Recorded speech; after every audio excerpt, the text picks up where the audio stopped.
ഇന്ന് ഓരോരുത്തരും ചിന്തിക്കേണ്ടതാണ്. പ്രത്യേകിച്ച് കുടുംബത്തിൻ്റെയൊക്കെ സാഹചര്യത്തിൽ രോഗവും സാമ്പത്തിക ബുദ്ധിമുട്ടും വീടും സൗകര്യങ്ങളും മക്കളും മാത്രം വിലാപത്തിൻ്റെ വിഷയമായി മാറിപ്പോകരുത്. സ്നേഹം കേവലം ഒരു പ്രണയഭാവം മാത്രമല്ലെന്നും അതിനപ്പുറത്ത് സമർപ്പണമാണ്, പരിത്യാഗമാണെന്ന് ഈ ജെറുസലേം പുത്രിമാര് കാണുന്ന രംഗം. എൻ്റെ പുറം ചാട്ടവാറടി കൊണ്ട് കീറുമ്പോൾ, എൻ്റെ ശിരസിൽ മുൾമുടി അണിയേണ്ടി വരുമ്പോൾ, ഈ ക്ലേശം ഞാൻ ചുമക്കേണ്ടി വരുമ്പോൾ നിങ്ങൾ കാണണം, what is sin doing to you? പാപം നിങ്ങളോട് എന്താണ് ചെയ്യുന്നതെന്ന് നിങ്ങൾ അറിയാനാണ് ഞാൻ ഈ പാടുപീഡകൾ ഏറ്റെടുക്കുന്നത്. ഇത് വൈകാരികതയുടെ കണ്ണുനീരായി പോയാൽ പോരാ, ഇത് മാനസാന്തരത്തിൻ്റെ കണ്ണീരാകുമ്പോഴാണ് ഈ കണ്ണീരിന് അർത്ഥമുണ്ടാകുന്നത്. നമുക്ക് ഈ നോമ്പിങ്ങനെ അടുത്തടുത്ത് വരുമ്പോൾ, പീഠാനുഭവ വാരമൊക്കെ അടുത്ത് വരുമ്പോൾ നമ്മളിങ്ങനെ കണ്ണു നിറഞ്ഞിട്ട് ഈശോ എനിക്ക് വേണ്ടി എന്തോരം സഹിച്ചു എന്ന് ചോദിക്കുന്നതിനല്ല കർത്താവ് കുരിശേറിയത്, മറിച്ച് നിനക്ക് മാറ്റം വരുന്നതിനാണ്. Cross is not just about emotion but all about conversion. ഇത് ഓർക്കുക. ഈശോ മിശിഹായിക്ക് സ്തുതിയായിരിക്കട്ടെ. മാർഗം, the way, walking with Christ from ashes to hallelujah. ഈശോയുടെ പിന്നാലെ നമ്മൾ നടത്തുന്ന യാത്ര. ഇന്നലെ കൗറിയൻകാരൻ ശിമയോൻ കുരിശെടുത്തുകൊണ്ട് ഈശോയുടെ പിന്നാലെ നടന്നതുപോലെ നമ്മുടെ ജീവിത ഭാരങ്ങളെ കർത്താവിൻ്റെ പിന്നാലെ നടന്ന് കർത്താവിൻ്റെ കുരിശോട് അവയെ ചേർത്ത് വയ്ക്കുന്ന ശുശ്രൂഷയാണിത്. സങ്കടത്തിൻ്റെ വഴിയിലൂടെ, വേദനയുടെ സ്ലീവാപാതയിലൂടെ നമ്മൾ നടക്കുകയാണ്. ഈ യാത്രയിൽ പലപ്പോഴും ശ്രദ്ധിക്കപ്പെടാതെ പോകുന്ന ഒരു രംഗമാണ് നമ്മൾ ഇന്നത്തെ മാർഗത്തിൻ്റെ 26-ാമത്തെ അധ്യായത്തിൽ നമ്മൾ ധ്യാനിക്കുന്നത്. ശ്രദ്ധിക്കപ്പെടാതെ പോകുന്നുണ്ട്, പക്ഷെ ഡീപ്ലി സിഗ്നിഫിക്കൻറ്റ്, അങ്ങേയറ്റം പ്രാധാന്യമുള്ള ഒരു രംഗം. ഏതാണത്? ജെറുസലേമിലെ സ്ത്രീകളുടെ വിലാപം. അവർ കർത്താവിനെ ഓർത്ത് കണ്ണീര് വാർത്ത് കരയുന്ന രംഗം. അവർ കർത്താവിനെ ഓർത്ത് വിലപിക്കുന്നു, കർത്താവിൻ്റെ സങ്കടത്തിൽ അവനോടൊപ്പം അവർ ഫീൽ ചെയ്യുന്നു. And they dare to show that sadness. അവർ ആ സങ്കടത്തെ 4 പേര് കാണെ പ്രകടിപ്പിക്കാൻ തൻ്റെ ഇടം കാണിക്കുന്നു.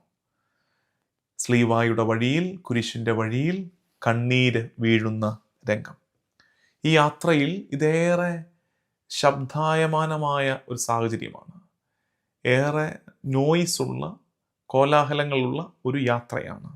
അവിടെ പടയാളികൾ ആക്രോശിക്കുന്നുണ്ട്, ജനം ഇത് കണ്ടു നിൽക്കുന്നുണ്ട്, അവർ പെറുപെറുക്കുന്നുണ്ട്, കുറ്റവാളികൾ വലിച്ചിഴക്കപ്പെടുന്നുണ്ട്, ഒപ്പം വെറുപ്പ് കൊടുങ്കാറ്റുപോലെ വീശിയടിക്കുന്നുമുണ്ട്. ഇതിൻ്റെയൊക്കെ നടുവിൽ മൃദുവായ ഒരു സ്വരം നമ്മൾ കേൾക്കുന്നു. ഒരു വിലാപത്തിൻ്റെ, ഒരു പെടച്ചിലിൻ്റെ ഒരു സ്വരം നമ്മൾ കേൾക്കുന്നു. അതാണ് ഈ ജെറുസലേമിലെ സ്ത്രീകളുടെ വിലാപം. അതായത് നാം തിരിച്ചറിയുന്നു, കമ്പാഷൻ, കരുണ ഇപ്പോഴും നിലനിൽക്കുന്നു. ലോകത്തിൻ്റെ ക്രൂരതയുടെ മധ്യേയും കരുണ അവസാനിച്ചിട്ടില്ല എന്നതിൻ്റെ തെളിവ് പോലെ ഒരു വിലാപം. എന്നാൽ ഇതിനോടുള്ള ഈശോയുടെ മറുപടി വളരെ സിവിയറാണ്. ഈശോയുടെ മറുപടി സൂചിപ്പിക്കുന്നത് ടീയേഴ്സ് മാറ്റർ. കണ്ണീരിന് തീർച്ചയായും അതിൻ്റെ വിലയുണ്ട്. പക്ഷേ ഈശോ പറയുന്നു, എനിക്ക് വേണ്ടത് കണ്ണീരല്ല, മറിച്ച് കൺവേർഷനാണ്. It's not about tears but all about conversion. ഇതൊരു സെൻറ്റിമെൻ്റൽ, വൈകാരിക കാര്യമായിട്ട് മാറ്റേണ്ടതല്ല, ഇത് മാനസാന്തരമായിട്ട് മാറേണ്ടതാണെന്ന് ഈശോ ഓർമ്മിപ്പിക്കുന്നു. നമ്മൾ ഇന്ന് ധ്യാനിക്കുന്ന വചനഭാഗം നിങ്ങൾ വായിക്കുകയും സ്വസ്ഥതയോടെ ഇരുന്ന് പ്രാർത്ഥിക്കുകയും ചെയ്യേണ്ട വചനഭാഗം ലൂക്കാ സുവിശേഷം 23-ാം അധ്യായം 27 മുതൽ 28 വരെയുള്ള വാക്യങ്ങൾ. ഒരു വലിയ ജനക്കൂട്ടവും കരയുകയും ഉറവിളി കൂട്ടുകയും ചെയ്തിരുന്ന സ്ത്രീകളുടെ സമൂഹവും ഈശോയുടെ പിന്നാലെ പോയിരുന്നു. അവരുടെ നേരെ തിരിഞ്ഞ് ഈശോ പറഞ്ഞു, ജെറുസലേം പുത്രിമാരെ, എന്നെ പ്രതി നിങ്ങൾ കരയേണ്ട, നിങ്ങളെയും നിങ്ങളുടെ മക്കളെയും പ്രതി കരയുവിൻ. ഇവരുടെ വിലാപം, ഈശോയുടെ പ്രതികരണം. ഈശോയുടെ പ്രതികരണത്തെ നമ്മൾ ധ്യാനിക്കുമ്പോൾ നമുക്ക് മനസ്സിലാകുന്ന കാര്യം, കർത്താവ് കഠോര വേദനയിലൂടെ കടന്നു പോവുകയാണ്. സങ്കടത്തിൻ്റെ നേരമാണ്. പക്ഷെ അതിൻ്റെ മധ്യേയും അവൻ പഠിപ്പിക്കുന്നു, അവൻ സ്നേഹിക്കുന്നു, അവൻ രക്ഷിക്കുന്നു. ഈ സഹനവും ഈ വേദനയും പഠിപ്പിക്കുന്നതിൽ നിന്ന്, സ്നേഹിക്കുന്നതിൽ നിന്ന്, രക്ഷ പ്രദാനം ചെയ്യുന്നതിൽ നിന്ന് അവനെ തടയുന്നില്ല. പഴയ നിയമ ഭാഗങ്ങൾ ഇതിനോട് ചേർന്നുള്ളത് ഒന്ന്, ഉത്തമ ഗീതത്തിൽ നമ്മൾ ആവർത്തിച്ച് കാണുന്ന ഒന്നുണ്ട്, ഈ ജെറുസലേം പുത്രിമാരെ. ഇവിടെ മാത്രമല്ല പ്രയോഗം, കൃത്യം ഇത്, ഡോട്ടേഴ്സ് ഓഫ് സയൻ, ജെറുസലേമിൻ്റെ പുത്രിമാരെ, സിയോൻ പുത്രിമാരെ.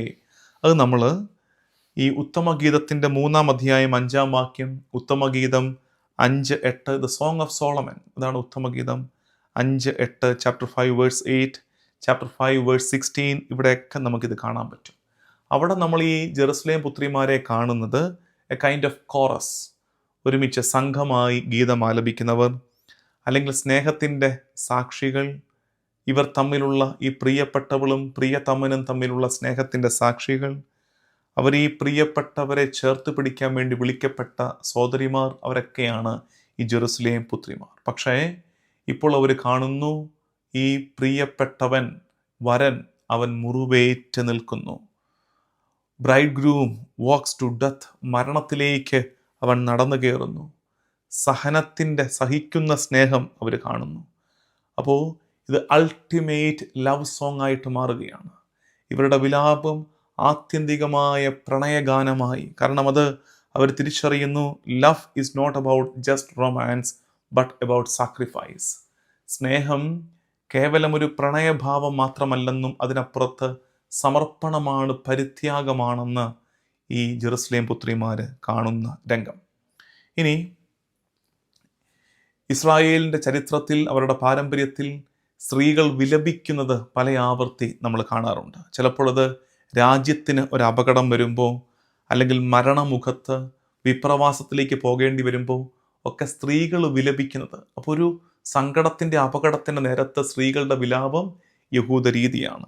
അത് Jeremiah 9:17, the book of Jeremiah chapter 9 verse 17, സഖറിയ 12:10, അവിടെയൊക്കെ നമുക്ക് കാണാൻ പറ്റും. സഖറിയ പുസ്തകം 12-ാം അധ്യായം 10-ാം വാക്യം, അത് ഒരു പ്രവചനം കണക്കെയാണ്. ഈശോയിൽ, അല്ലെങ്കിൽ ഈ സംഭവത്തിൽ ആ പ്രവചനം പൂർത്തിയാകുന്നുമുണ്ട്. സഖറിയ 12:10 നമുക്ക് വായിക്കാം. സഖറിയ 12:10 അതിങ്ങനെയാണ്: ഞാൻ ദാവീദ് ഭവനത്തിൻ്റെയും ജെറുസലേം നിവാസികളുടെയും മേൽ കൃപയുടെയും പ്രാർത്ഥനയുടെയും ചൈതന്യം പകരും.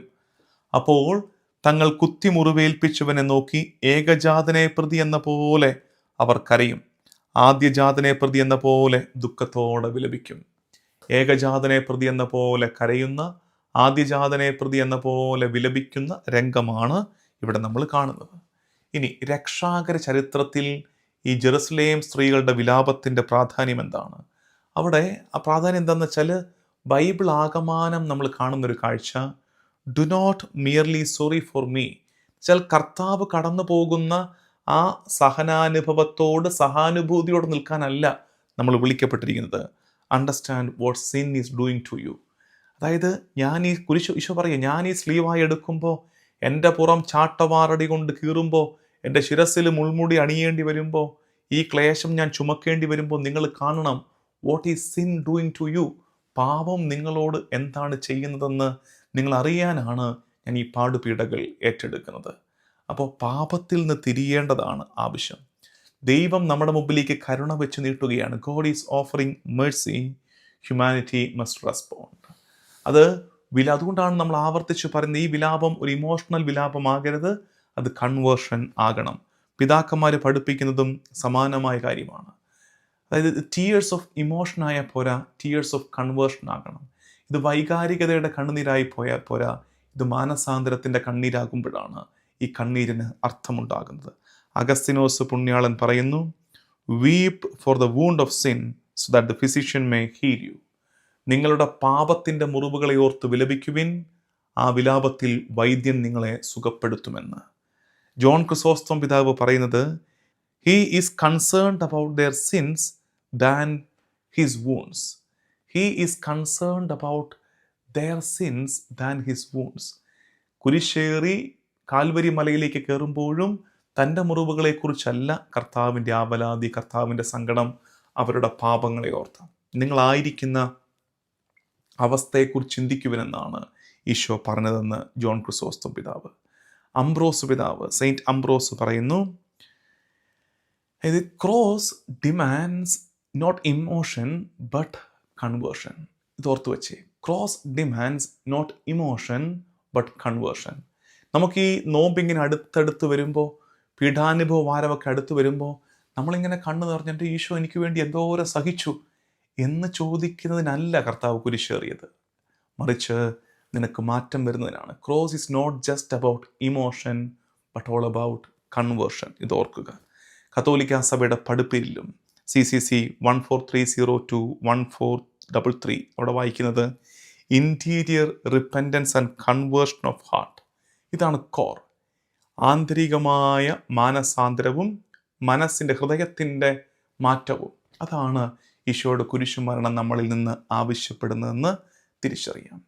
അതുകൊണ്ട് നമുക്ക് ഇന്ന് ധ്യാനിക്കേണ്ടത്, ഇന്ന് മാർഗത്തിൻ്റെ ഒരു വളരെ ചെറിയ ഒരു അധ്യായമായിരുന്നു, ചെറിയ ഒരു എപ്പിസോഡായിരുന്നു. നമ്മൾ ചിന്തിക്കേണ്ടത്, what are V really weeping about? ഞാൻ വിലപിക്കുന്നത് എന്തിനെക്കുറിച്ചാണ്? ഇന്ന് ഓരോരുത്തരും ചിന്തിക്കേണ്ടതാണ്. പ്രത്യേകിച്ച് കുടുംബത്തിൻ്റെയൊക്കെ സാഹചര്യത്തിൽ രോഗവും സാമ്പത്തിക ബുദ്ധിമുട്ടും വീടും സൗകര്യങ്ങളും മക്കളും മാത്രം വിലാപത്തിൻ്റെ വിഷയമായി മാറിപ്പോകരുത്. മറിച്ച് നമ്മുടെ ധാർമ്മിക അവസ്ഥ, നമ്മുടെ പാപാവസ്ഥ നമ്മുടെ വിലാപത്തിൻ്റെ കാരണമാകട്ടെ. അപ്പോഴാണത് മാനസാന്തരത്തിലേക്ക് നമ്മളെ നയിക്കുന്നത്. നമ്മുടെ വിശ്വാസത്തിൻ്റെ അവസ്ഥ, വിശ്വാസം കൈവിട്ടു പോകുന്ന സാഹചര്യം, അത് നമ്മുടെ വിലാപത്തിൻ്റെ വിഷയമാകട്ടെ. അപ്പോഴാണ് വിശ്വാസ ജീവിതത്തിലേക്ക് നമ്മൾ പൂർവാധികം ശക്തിയോടെ തിരികെ വരുന്നത്. നമ്മുടെ യുവജനങ്ങളെ പ്രത്യേകം സമർപ്പിക്കാം, നമ്മുടെ കുട്ടികളെ പ്രത്യേകം സമർപ്പിക്കാം. നമുക്ക് പ്രാർത്ഥിക്കാം. കർത്താവും ദൈവവുമായി ഈശോ മിശിഹായേ, നിന്റെ പീഡാസഹനത്തിൻ്റെ സാക്ഷികളാകുന്നു ഞങ്ങൾ. കേവല കാഴ്ചക്കാരായി ചുരുങ്ങിപ്പോകാതെ മാനസാന്തരത്തിൻ്റെ ഫലങ്ങൾ പുറപ്പെടുവിക്കുവാൻ ഞങ്ങളെ നീ ഒരുക്കണമേ.